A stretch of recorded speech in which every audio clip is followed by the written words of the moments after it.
Hey, what's up, everybody? How y'all doing tonight? Thank goodness it's almost Friday. Tomorrow's Friday. So, yeah, I'm doing good. I can't wait to get started. That last little video was our sponsor tonight is Cabbageshack Artworks. Everything's listed below. There's a few sponsors, but that shirt and the hoodie is code garbage 15. That's all the names that we were called last 4 years, but we all identify as Americans. So, anyway, I'm not going to waste any time. Mr. Bones is hanging out with me tonight. Um, but we're going to bring on, after this video, we're going to bring on James and get this thing going.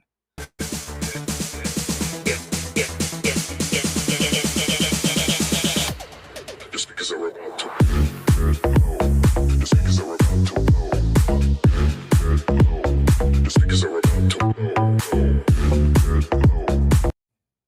Hey, what's going on, James? Let me get you. There we go.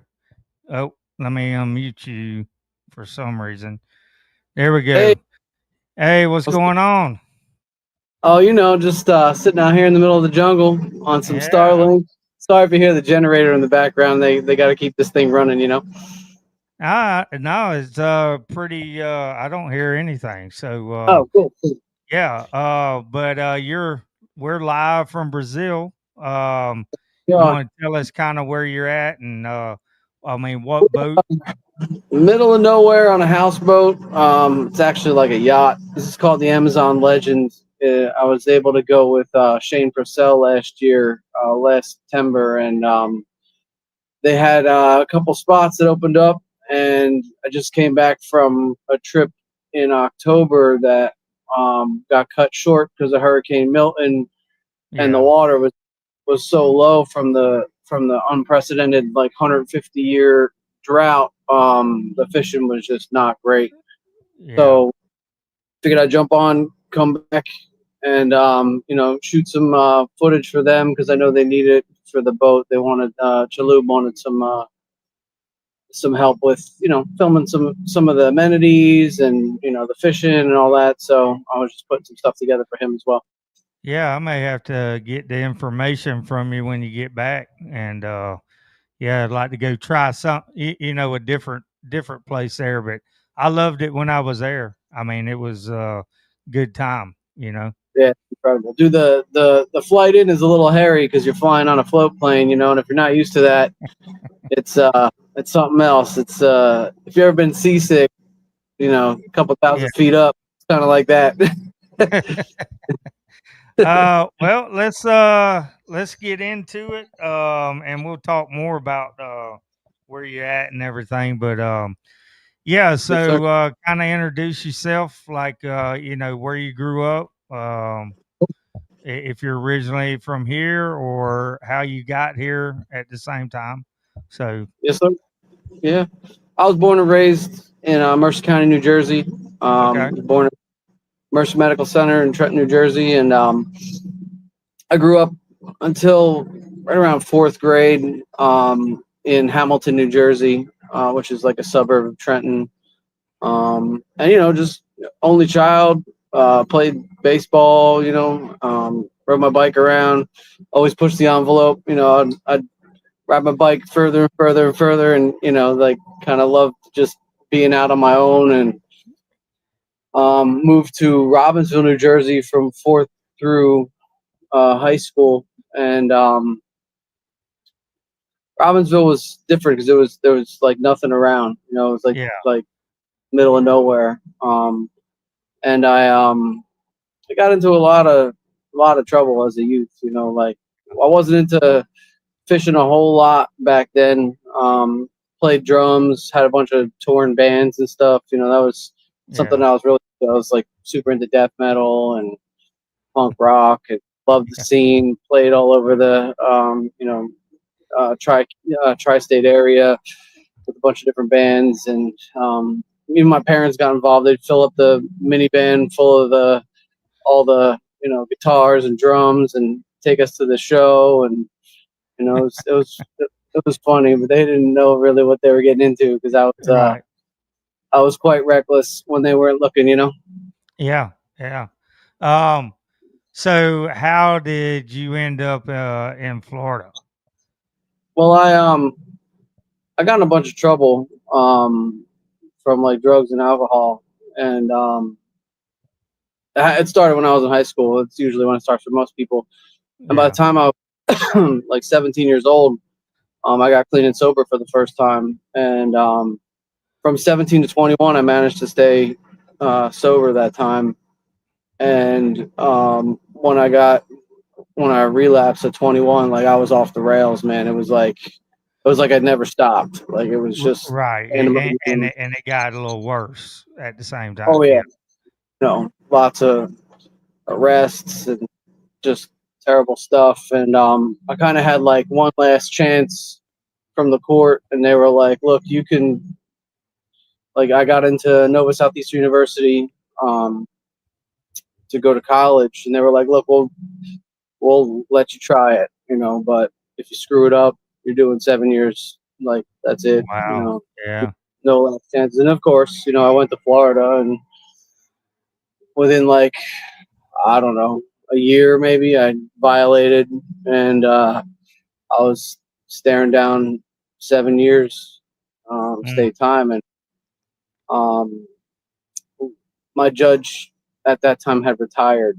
So in order to like call me in front of the bench, they needed to pull him out of retirement, and I was just like, I got to do something. I remember how I got clean last right. time. Let me try, and I started going to 12-step fellowship meetings, and um, that was March 18th, 2010, and I've been clean and sober ever since. And um, being in Florida for school introduced me to the water. Like Yeah. Yeah. not running around being a lunatic anymore. I had a lot of free time on my hands, and I met a couple of really cool people who, taught me about snakeheads and about, peacock bass. And then I met a guy on the beach one day, and he taught me how to throw a cast net. And it was it was on from there. I mullet run and, everything. I was at Yeah. the beach Oh, yeah. for the sunrise. I would go to school, go to work, and be at the beach for sunset, like every single day during the mullet run, and during the pilchards, pilchard run and all that stuff. I was always there, and my girlfriend at the time, who's now my wife, was right there with me. It was awesome. So you did all that on your own? I mean, you moved down there on your own? Moved to Florida on I your own, or went down. I went down to go to college. I went down for my bachelor's degree at Nova, and then I ended up okay, going to law school for about a year and hated that. And right. got my master's degree in mental health counseling. I'm a licensed mental health counselor, like a therapist now. So, yeah, but what I'm saying is you went through all that and you uh, violated your whatever you were told, but you were basically doing that on your own. I mean, like you decided, hey, it's time to grow Oh up, yeah, I I didn't. guess. Yeah, I didn't go to rehab. There was no like, it was either, you know, shape up or ship out. Like that. right, That was right. it. But And I there was mean, like, that's just I'm just stating that. I mean, that's awesome that you could do that and had the mental capacity to do it on your own. You yeah. know Oh, I what had a I'm lot saying? of help from the people that, the recovering people that were like building me up, and my family and stuff. They were like super supportive of me. I had a really tight group of guys, and Yeah. a couple men that were, in the recovery community that were just by my side no matter what. So, so speaking of your wife now, so y'all met while you were at school? We met. She's it's funny. I was actually her paper boy uh, way back in the day, and we didn't realize it until later. And she used to go see my band play whenever we'd be, in the local VFW or the, Right, right. local college or whatever. I was digging through her car one day cleaning it out because you know how a woman's car is, Right. and I found my band CD, and I was like, "Yo, when did I give you this CD?" And she was like, "That's not your CD, that's my CD." And I was like, "What?" She's like, yeah, I used to love them. I used to go see them all the time. I was like, damn, that's me. It was funny as hell. That's But yeah, awesome.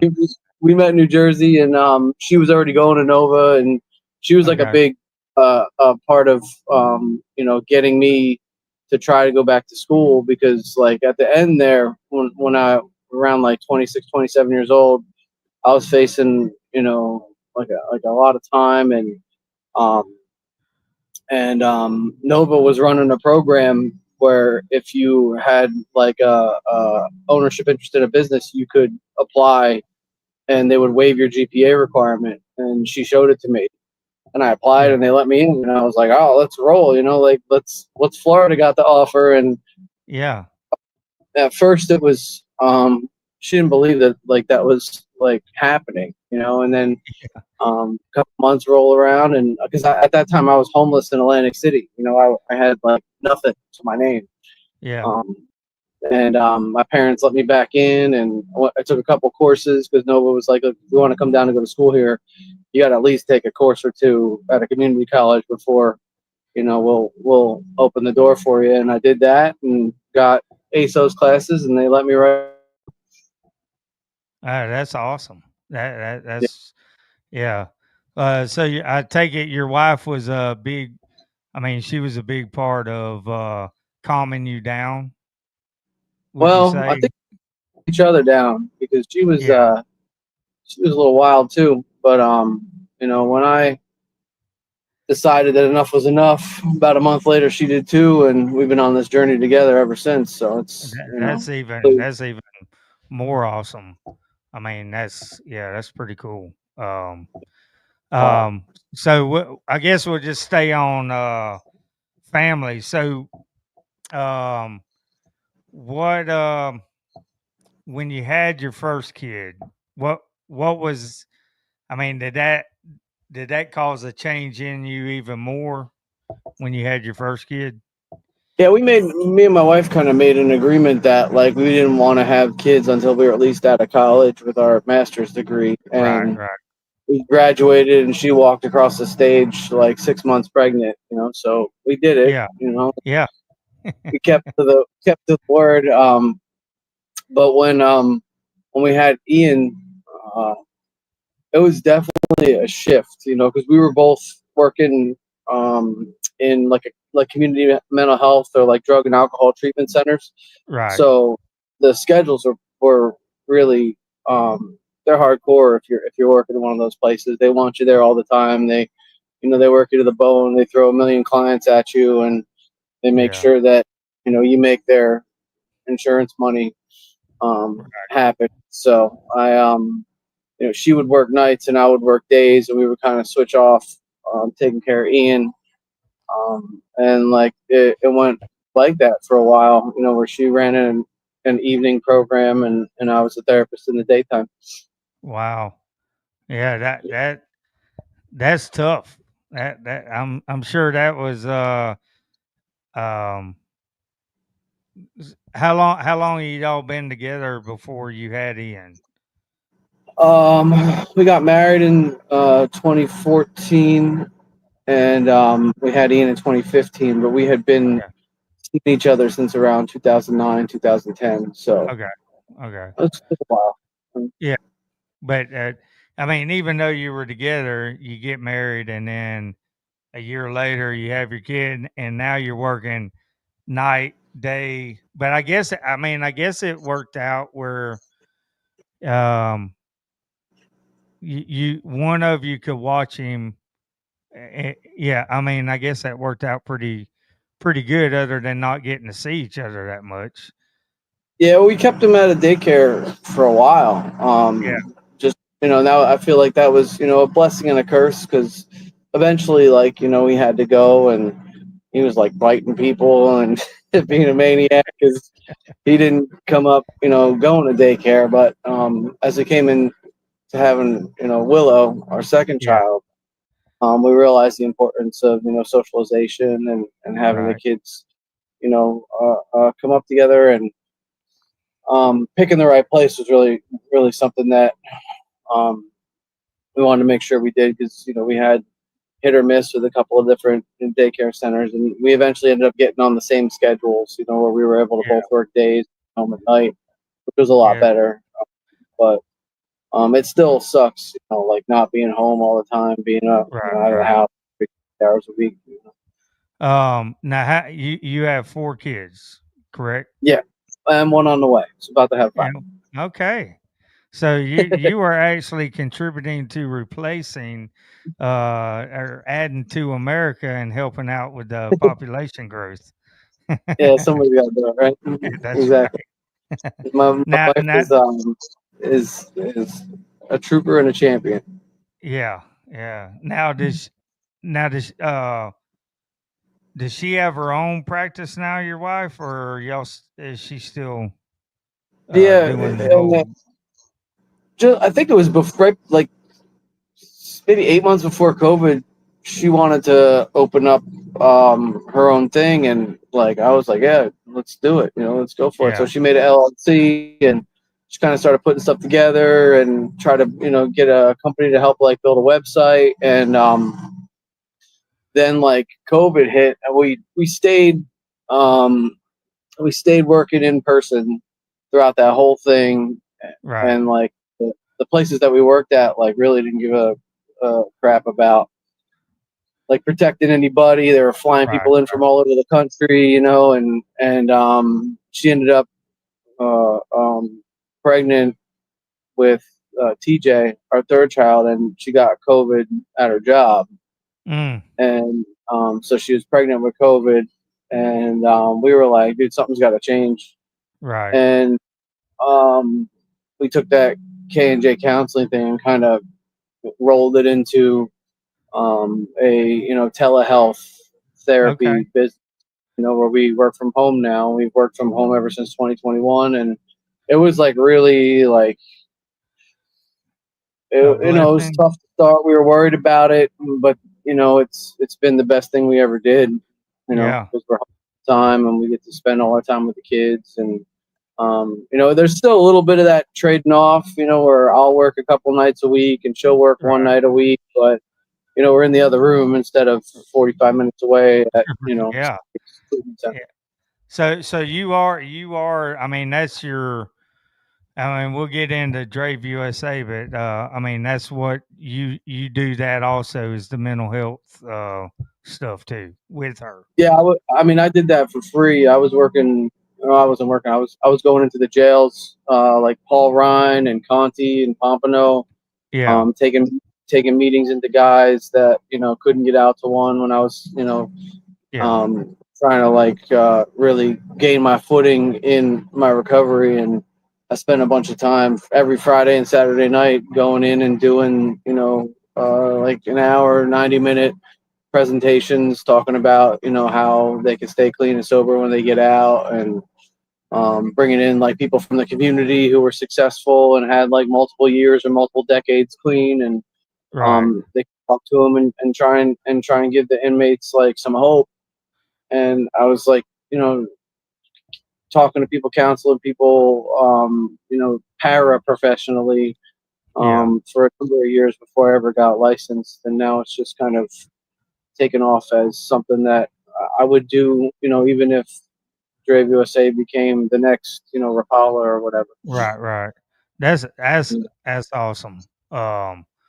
Yeah, because I mean, basically, besides what you went, I mean, you have a testimony for uh, being successful just to every day not succumb to all the stuff you went through. And Yeah. I mean, that right there is success, but to show them that they can do more than just what they're doing. Yeah, you don't have to be sequestered. You don't have to like be a hermit. Like I'm on the boat right now. There's a bunch of Brazilian dudes. They all drink and carry on, Yeah, but I don't take yeah, part in that. I fish my ass off, and I'm in bed by normally 7:30. But yeah. um, I figured I'd do this. Ain't a problem.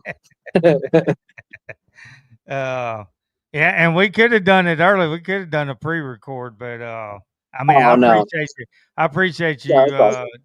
doing it. And when you said before we keep going, when you said that they're going to keep it on till 10:30, Is that like the Brazilian government shut it off, or is that something that they do? Oh no, they just didn't. They got to keep. You can't hear the generator. They got to keep the generator running to keep I the Starlink on. They normally just shut it down so people won't be on TikTok or whatever all night long and not wake up gotcha. at 4:45 a.m. Wake up. You know.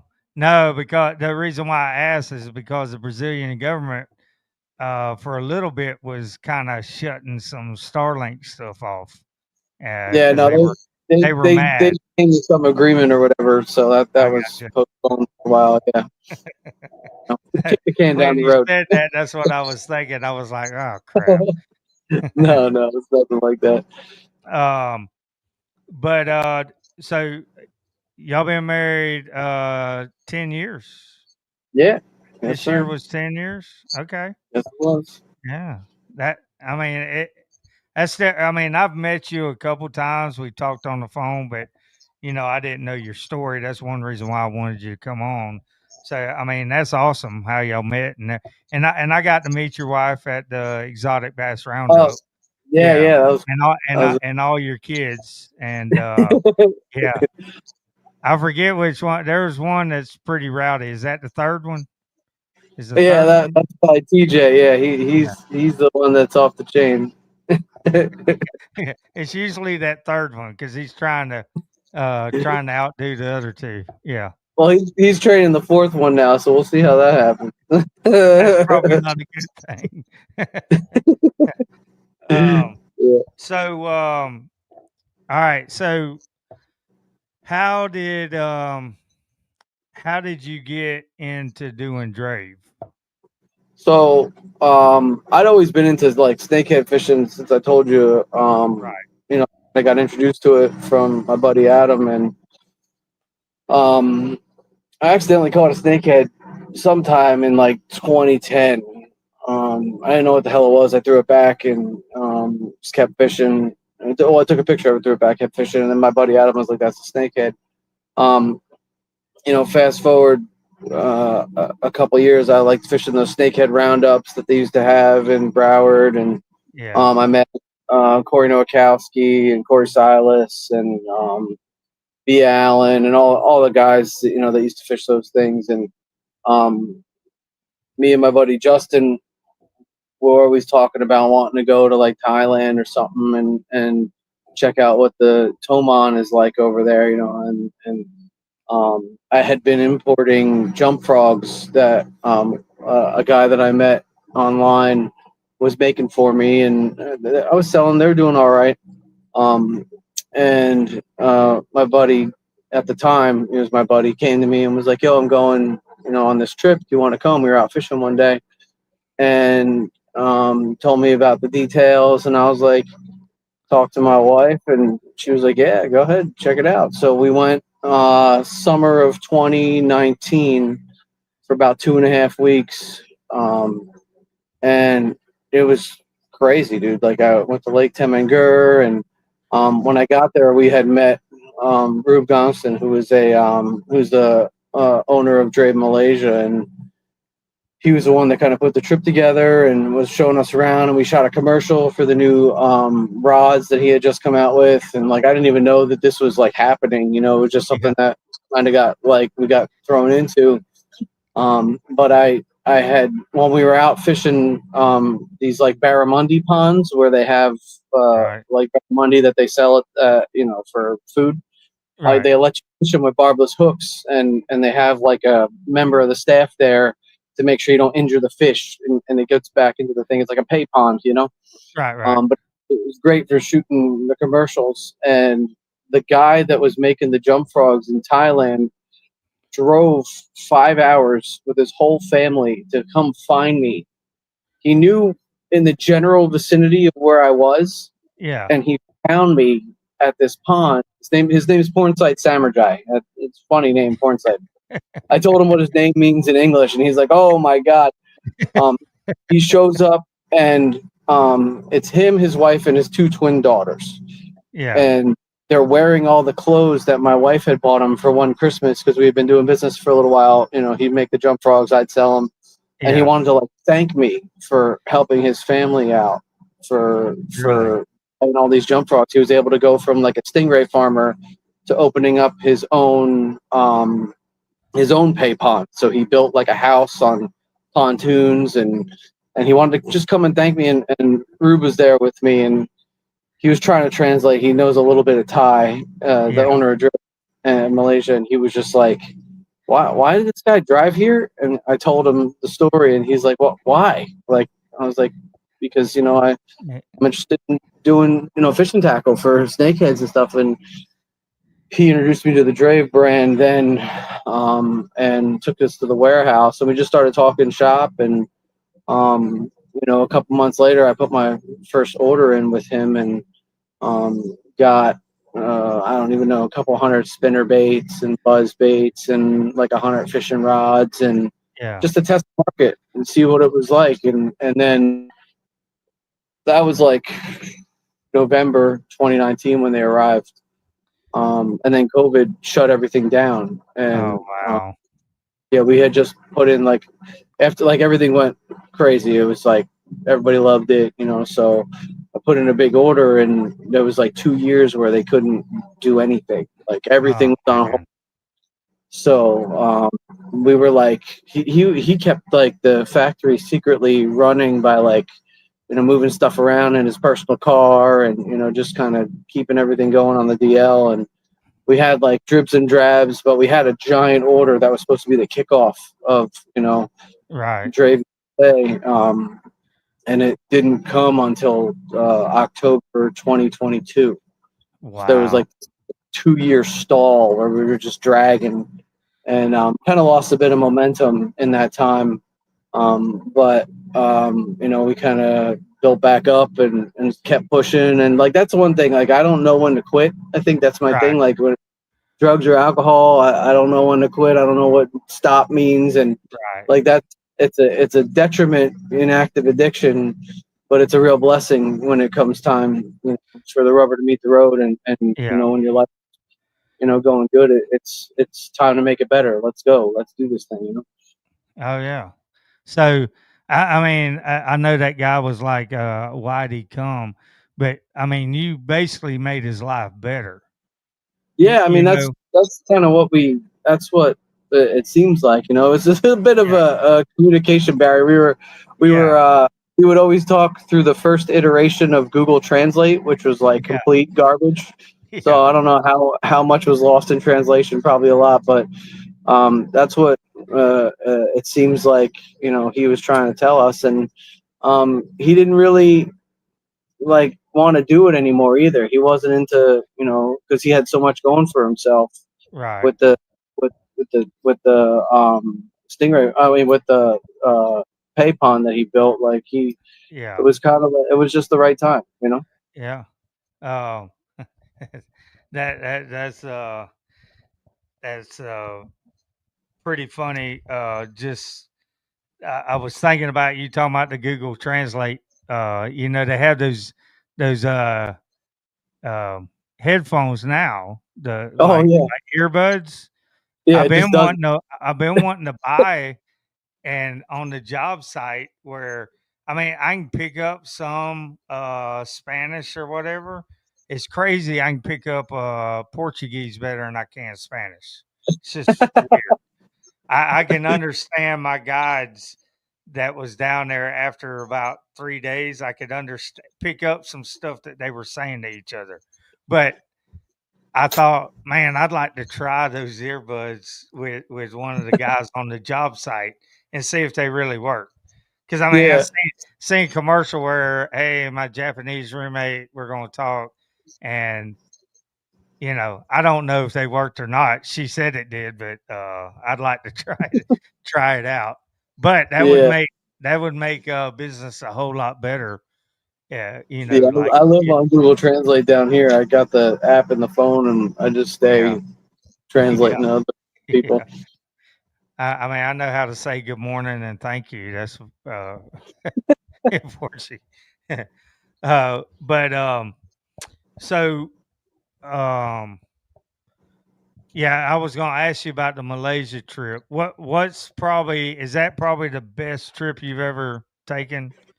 Well, Um, I've been there 3 times. The first time was kind of like getting my feet wet, right. and going with some guys that I kind of like. I knew the one dude real well, and a couple of guys I didn't know really at all. But it introduced me into like the culture and the style of fishing, and it showed me a lot of what I didn't know about, Yeah. what what it was like over there. And when I planned the next trip in 2022, right? 2020, yeah, it was 2022. It was like kind of Rue's bachelor party. He was about to get married, and Yeah. we were like, we need to do a banger. Your country's about to open up. Like, let's do 30 days. Yeah.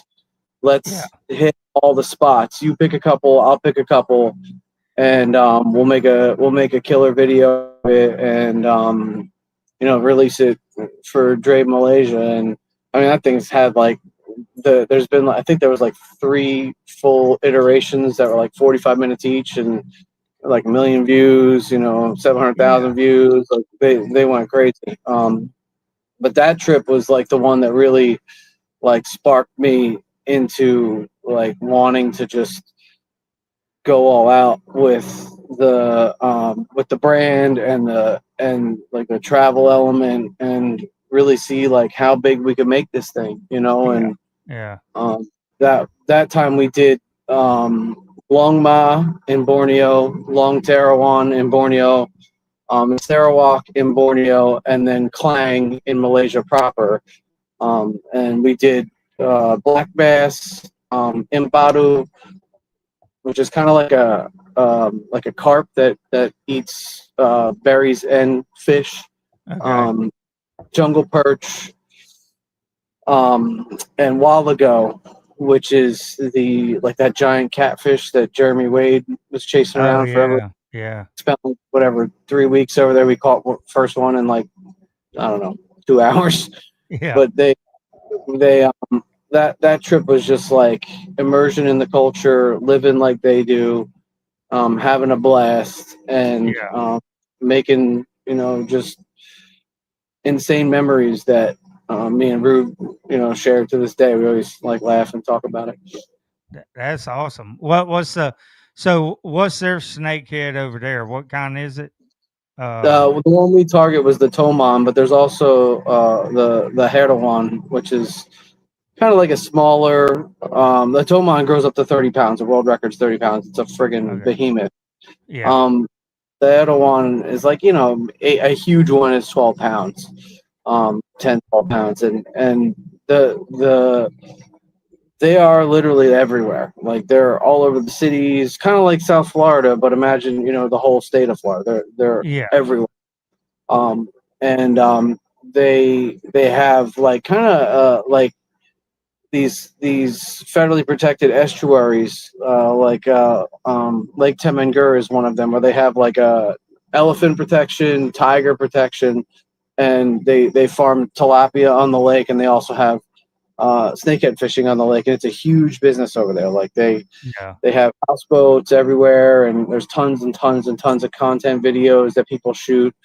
But uh, that fishery is probably my favorite one in the world for fishing snakehead out of, just because it is so like it's a dammed river, so it's a lake that was man-made, but it is incredible. Like, there's monkeys and like I said, crazy ass birds, and like we saw elephants. Me and Corey Nowakowski, we were coming around this island in 2019. The first time I went there, and I pointed at the sky. I got a picture of it. I took a picture of this cloud that looked like an elephant.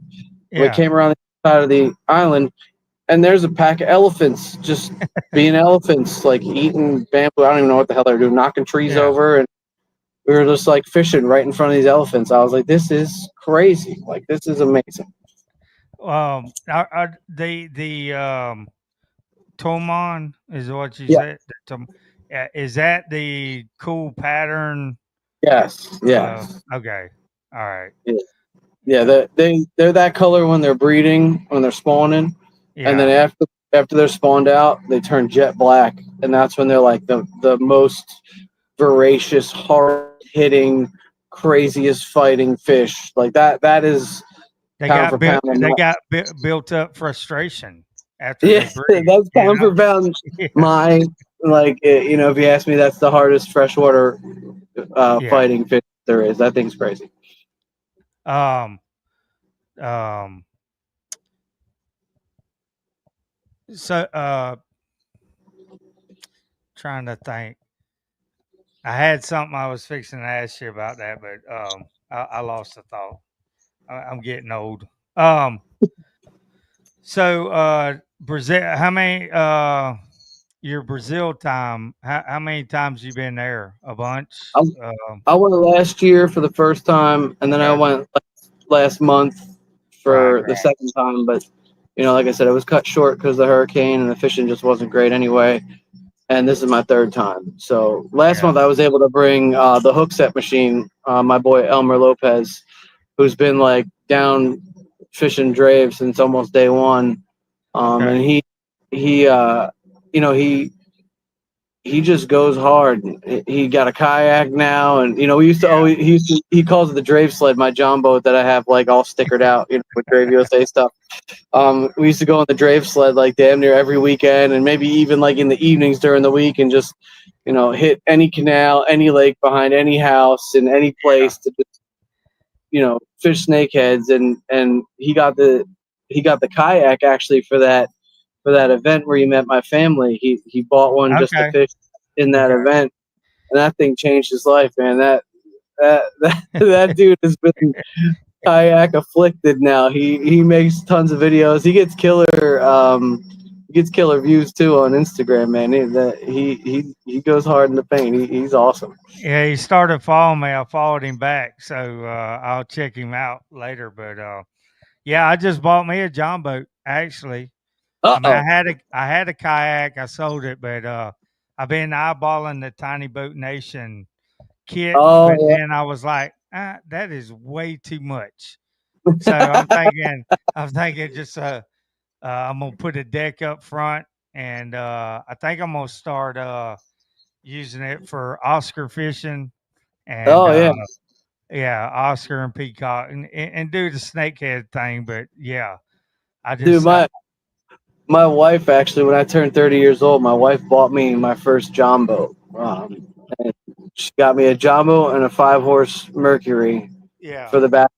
And I sold the Mercury in like a week and bought a 15 horse Yamaha 2 stroke, like one of those enduro ones that came yeah, over from Bahamas.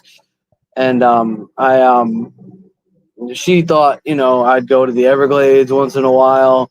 I'm out yeah, there in Biscayne Bay, like weaving between cruise ships, catching snook, and back when you could actually catch sea trout in Biscayne Bay before they killed that yeah, goddamn bay. But yeah, um, yeah. you know, that was like the beginning of you know what what my introduction to like big The- water fishing. You know, we would go down the Keys every year, and I would just go, you know, out into the Gulf like on a yeah. 14 John boat. Like, yep, it And was crazy. what did Hook Set machine call it? The Drave sled? Is that what? The Drave sled, yeah, hook set Okay, machine called Drave sled. And I the still got Drave that boat sled. too. That's the one that I'll fit in the bed of. I had Nissan Frontiers forever. I Yeah, had 3 Nissan Frontiers total. yeah, Um, and that 14-foot tracker topper fits perfectly in the back of one of them smaller pickup trucks. yeah, yeah. So I wouldn't even trailer it. I just throw it in the bed of the truck and just dump it in anywhere, literally anywhere. That- And I would That's always I awesome. read up when I was in law school. I read all the riparian rights, which is like Yeah. the right for access, ingress, and egress to the waterways. Oh So like yeah. if the ever came or a neighbor ever came out, I'd be like, Florida State Constitution says I have access to this waterway. It's not yours. You don't own the bottom of it. Show me the deed and show me that you paid taxes on it this year because I know you didn't. The sheriffs would come and they'd be like, yeah, he's right, and then let me keep fishing. Oh, that's interesting. So what's it called? Riparian rights. It's for navigable waterways, but it also applies to non-navigable waterways like you know canal systems and whoever owns the bottom of that waterway Yeah. is like there's people that there's even like full like housing communities that they build the like 250 300 houses, and they put these big lakes in the middle of these housing communities. The Right. first thing those developers do is they sell back the land on the bottom of the lake to the state so they don't have to pay taxes on it, and it's not part of the HOA fees. Then they put a Really? fence around it, and we're paying taxes to keep this waterway nice and clean, but they put a fence around it, and now something that we're paying for is Florida citizens of the state of Florida, we're not able to access, and riparian laws say that that's illegal, and you cannot block ingress or egress to a waterway that's paid for by state funds. Wow.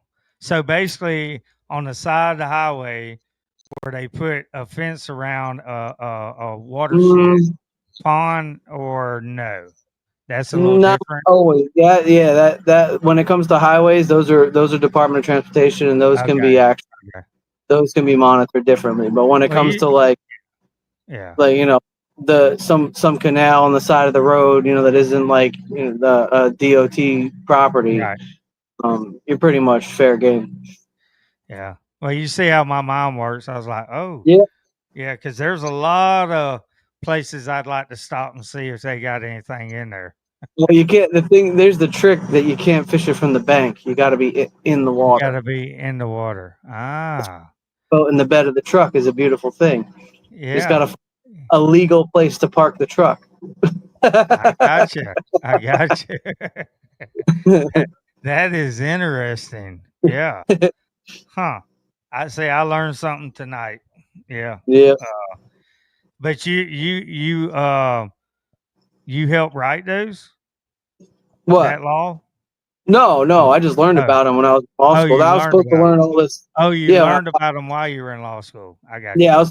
I was supposed to learn all this like case law, case briefs, and I found Yeah. something like like a squirrel with a nut. I found something that interested me, and I just didn't pay attention to any of that stuff. And I was like, I hate this anyway. I'm gonna go be a therapist. I don't want to be a lawyer. Well, you got something out of it. You Oh know yeah, you know that law.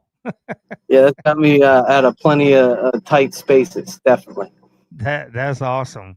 Um um so what's the biggest snakehead that you caught?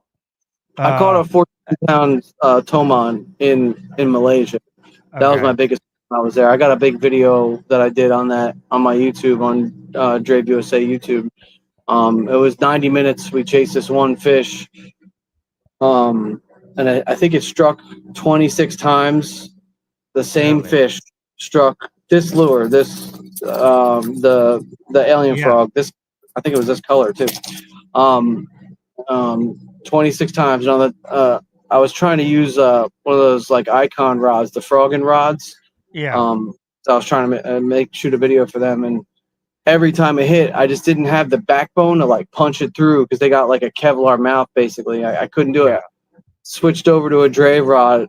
First cast, you can watch in the video. It's the same rod, the same rod, the same rod. The 27th cast, I'm using a DRAVE rod.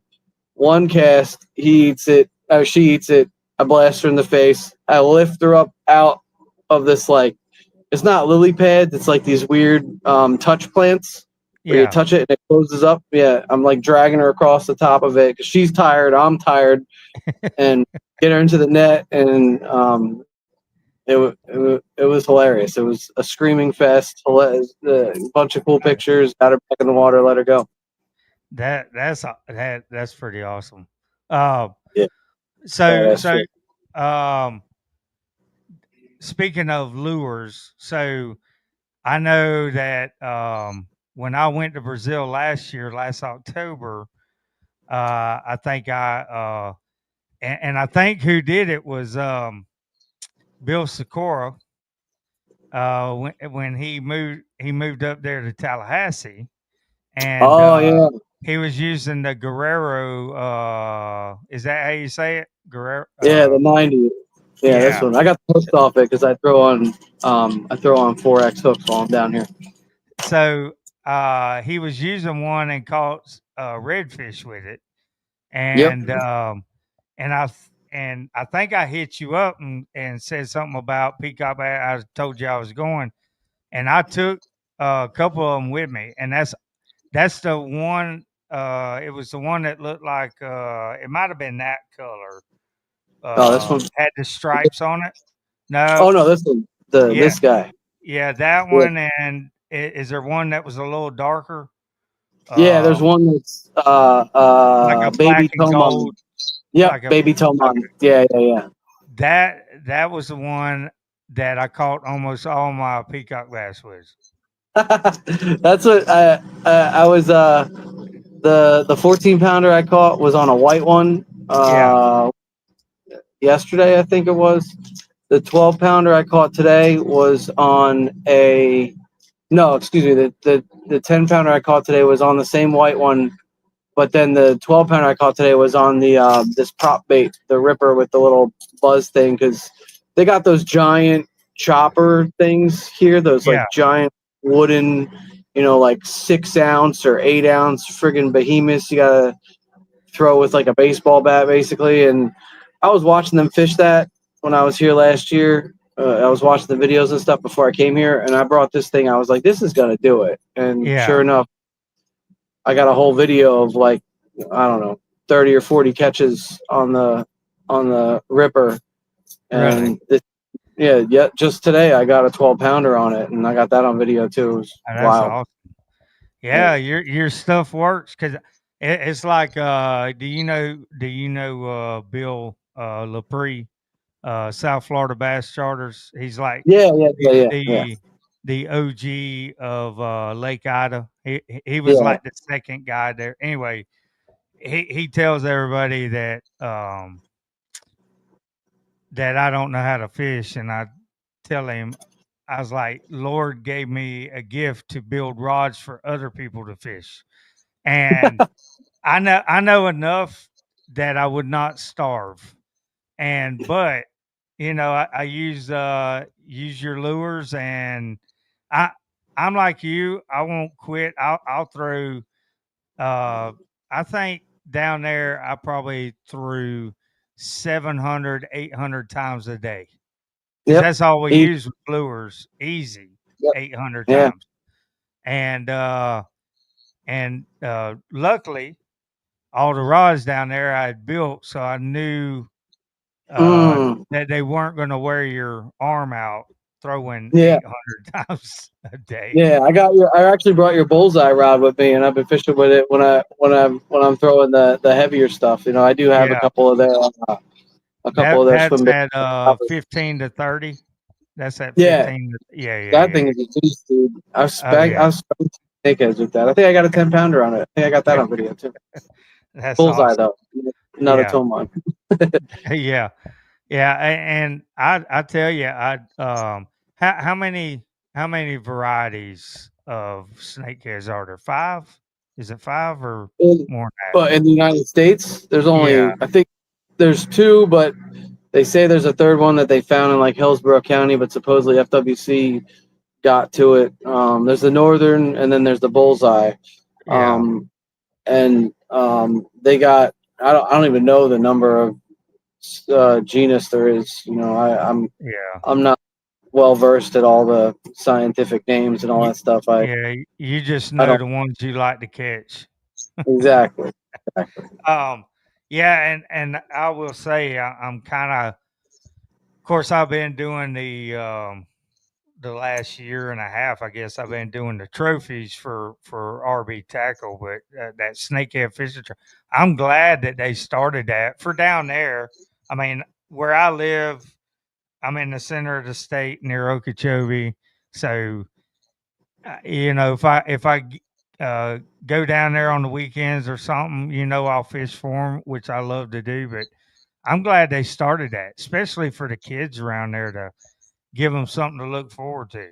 And Yeah, they just I'm gonna be in Mexico here coming up in December when they're doing their first catch and release, just like we did with yeah, the what is that, extreme kayak anglers, that's what it's called, yeah, right? right, right. Yeah. They're doing their first catch and release snakehead tournament. I think it's December, I want to say Seven, 7th. Yeah, because December 7th. RV Tackle is awesome. Like they saw a need for the Yep. tournament, like and then they showed up, and then they got a kind of a lot of flack because they were only offering a kill tournament, and Yeah. even I was, guys, let's we could you could do it, kill, Yeah. just talk to FWC, make it happen, make sure that the fish are released back in the same body of water, use a bump board, and sure Right. as shit, they changed the game up and they offered that, here coming up in what is it, less than a month now. It'd be awesome. Yeah. Yeah, and well, I will say one thing I liked that they were doing. I mean, with the kill tournament was what's that? Friends fillets for friends or whatever. Oh They yeah, would yeah, they would come and fillet all of them, and then they give them to like a Habitat Humanity yeah, or a yeah. food bank or something.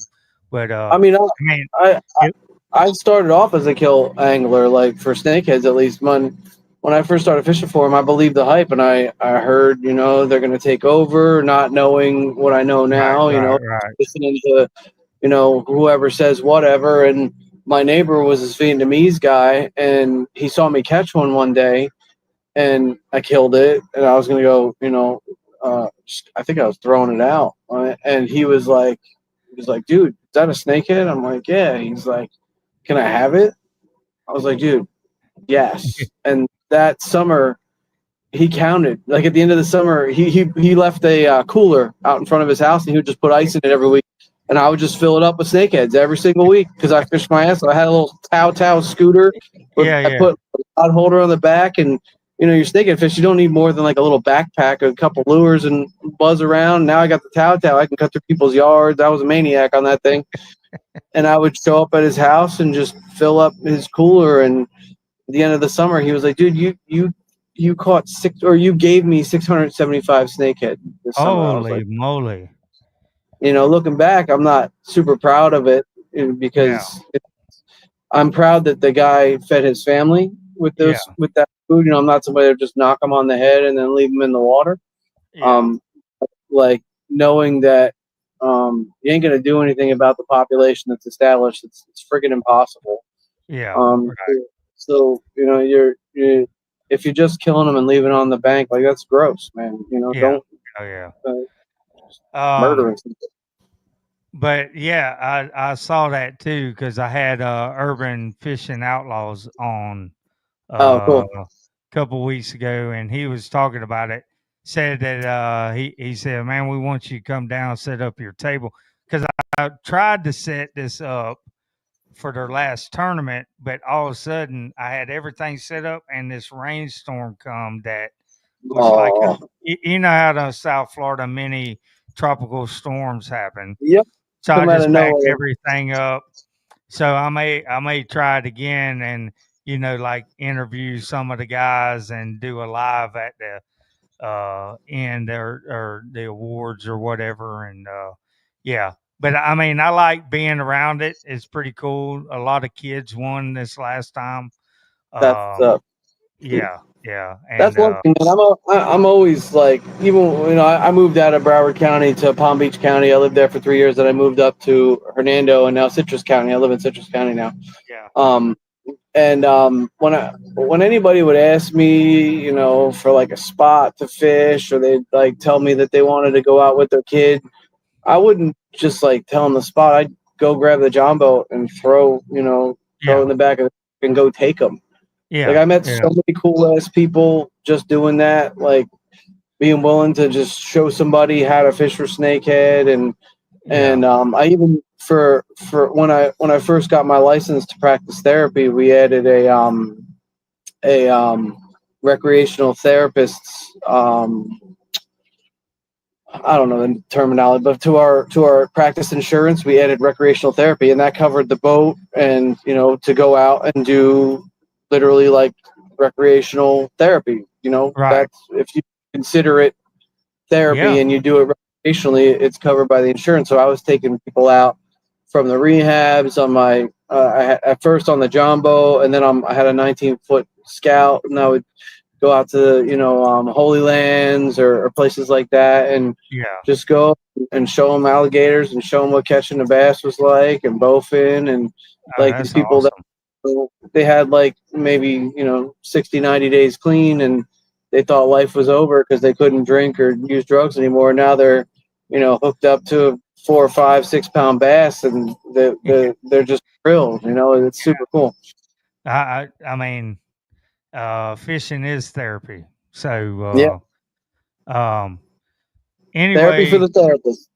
well, we're getting close to the end, and I mean, we could Yes, talk sir. about that because I'm trying to get my daughter to fly fish because I said, look, you can come out here and it's just you and the fish, and you can forget about everything, which, Yeah, and the adrenaline of catching a snakehead is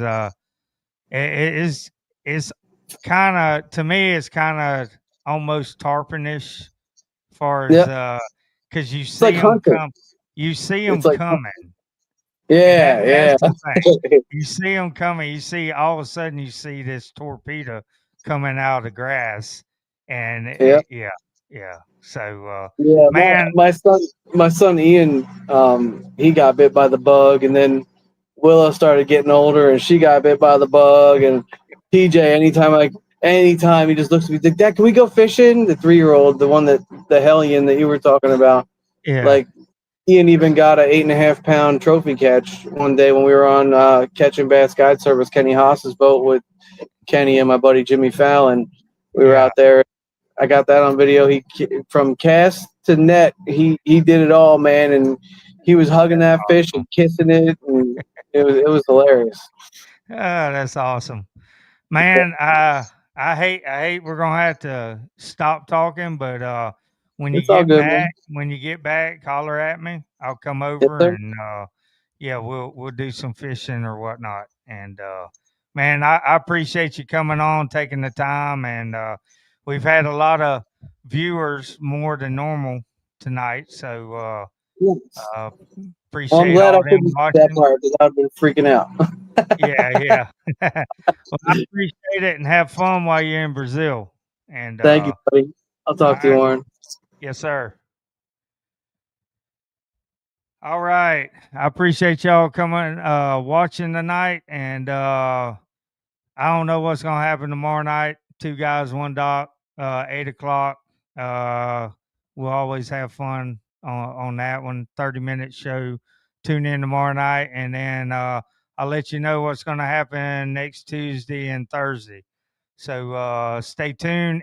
Anybody that's got a story that wants to jump on, talk one night, just give me a holler. The how you can get in touch with me is listed below. Where you can find me, emails, all that. So I appreciate it. Y'all have a good one, and we'll see you next time.